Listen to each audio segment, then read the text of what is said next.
Bonjour tout le monde, Roch Bérard ici, passionné de gestion humaine des ressources. J'ai un titre un peu accrocheur ce matin. Est-ce que votre milieu de travail est devenu une machine à fabriquer des saucisses? Donc, je ne veux pas être insultant pour ceux qui fabriquent des saucisses. Loin de moi l'idée de vouloir faire ça. Le parallèle que je veux faire, c'est que cette semaine, j'ai questionné dans le cadre d'un cours sur la culture des organisations. Donc, quel genre de culture les entreprises ont. J'ai posé 2 questions à différents groupes d'étudiants. La première question, quels sont vos bons souvenirs des meilleurs employeurs où vous êtes allé travailler? Qu'est-ce que vous retenez de la culture de ces entreprises-là? Et à d'autres étudiants, j'ai posé la question, qu'est-ce que vous avez détesté chez certains employeurs? Des employeurs où vous aviez l'impression de ne pas vouloir évoluer là pour très longtemps, que ce soit des milieux professionnels, des emplois à temps partiel, peu importe, on s'en fout. La réaction a été la même et ça a été unanime, mesdames et messieurs. La majorité des étudiants entre 20 et 30 ans m'ont témoigné à plusieurs reprises, à plusieurs groupes, les mêmes irritants ou les mêmes éléments favorables. Donc, j'ai posé la question sur 2 angles différents et les théories s'appliquent, mesdames et messieurs. Quoi? L'accomplissement au travail. Pyramide des besoins de Maslow, 80% des gens veulent s'accomplir dans un milieu de travail, ne veulent pas rentrer dans un milieu de travail où on fabrique des saucisses, où est-ce que le lundi, il faut faire ça, le mardi, il faut faire ça, le mercredi, il faut faire ça, et voici comment il faut faire le travail avec plein de normes et tout ça. Deuxième élément, la reconnaissance. Les gens disaient, on recevait beaucoup de reconnaissance, ou ceux qui étaient négatifs, on ne recevait pas suffisamment de reconnaissance. Troisième élément, la responsabilisation. Les gens aujourd'hui, on doit leur donner des objectifs, on doit leur donner un minimum d'encadrement, mais il faut donner de la liberté d'action aux gens et il faut mettre à mort la bureaucratie sale, les trop nombreuses procédures qu'on implante dans les organisations sous la foi qu'il faut standardiser, etc. Vous exagérez les employeurs et avec un indice de remplacement de la main-d'œuvre très bas pour les prochaines années. C'est donc dire que dans plusieurs régions administratives du Québec, vous allez avoir des indices de remplacement de la main-d'œuvre de moins de 100 %. Ça veut dire que pour 100 personnes qui vont quitter à la retraite ou ailleurs, vous allez avoir seulement 70 personnes pour combler vos postes. Ça va être la bataille, mesdames et messieurs.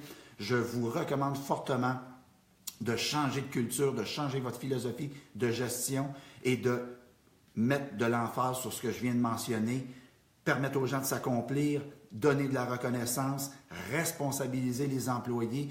Oui, on peut mettre de la pression, mais donner de la liberté, de l'autonomie aux gens et des possibilités de croissance personnelle. La majorité des milieux de travail sont en train de devenir des machines, des endroits à fabriquer de la saucisse. Des machines à fabriquer de la saucisse, trop de rigidité au niveau des milieux de travail et les gens n'apprécient pas ça. Et au cours des prochaines années, il y a de nombreuses personnes qui ont des beaux profils, qui ont une belle personnalité, que ce sont des bonnes personnes pour des organisations, eh bien, elles vont choisir ces gens-là, ces personnes-là, des meilleurs milieux de travail qui seront reconnus.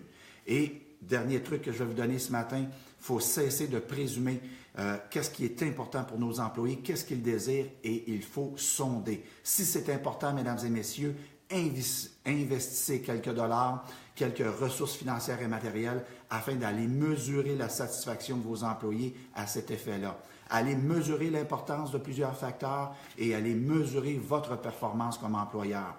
Il y a des petits sondages, mais il y a des sondages beaucoup plus sérieux qui peuvent vous mener à une certification. À compter de la semaine prochaine, je vais commencer à discuter et à faire la promotion justement d'un outil extraordinaire pour aller mesurer ce qui est important pour vos employés à l'intérieur de plusieurs pratiques ressources humaines et surtout aller mesurer la satisfaction de vos employés face à ces éléments-là. C'est ça qui est important de mesurer. Qu'est-ce qui est important et quelle est votre performance? Ainsi, on peut avoir des bons plans d'action. Donc, je vous dis à la semaine prochaine, suivez les prochaines capsules. Il va y avoir un enchaînement de plusieurs capsules avec une certaine logique, évidemment, qui va vous amener dans un entonnoir. Et si vous faites partie des employeurs, des 10, 15, 20, 30 % des meilleurs employeurs ou vous voulez devenir l'un des meilleurs employeurs de votre région, je vais vous proposer une structure, un plan de match pour vous mener au succès. Bon samedi, bon week-end et au plaisir de se reparler la semaine prochaine. Et s'il vous plaît, partagez cette capsule-là avec vos amis, vos collègues de travail, vos supérieurs immédiats et demandez-leur de réfléchir et soyez constructifs avec votre employeur afin de lui donner l'opportunité de pouvoir ajuster le tir au cours des prochaines années. Merci.